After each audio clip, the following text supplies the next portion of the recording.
दूसरे तलवार से मारेंगे ना तो बर्दाश्त तो हो जाता है, पर अपने फूल फेंक के मार देंगे तो सहन नहीं होता। जिस माँ ने बच्चों को पाल पोस कर बड़ा किया,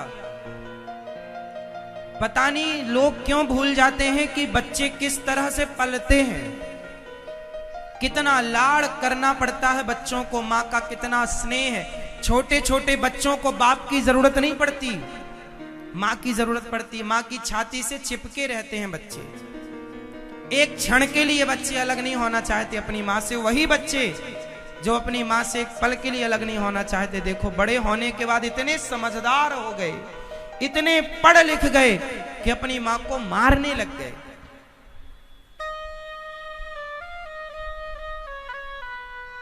जब माँ बच्चों को भोजन परोसती है ना तो पूछती है, बेटा तेरी पसंद का क्या बनाऊं? और जब बच्चे का पेट भर जाता है ना तो माँ एक रोटी और लेके आती, अच्छा एक और खा ले, जबरदस्ती। और यहां माँ जब खाने बैठे तो पुतहु अर्थात बहू ने थाली छीन ली। कैसा न्याय है ये। इसलिए इन माओं का अपनों से तो कोई सहारा नहीं। बेटों ने मारा, निकाल दिया घर से। मैया बेटियों ने बेटी रख रहे थे, हम नहीं रहे, बेटी घर नहीं रहते हैं, बेटी नहीं रहे, बेटी रख रही थी, रहे नहीं। बेटी रख रही थी पर आप रही नहीं, बात ठीक भी है।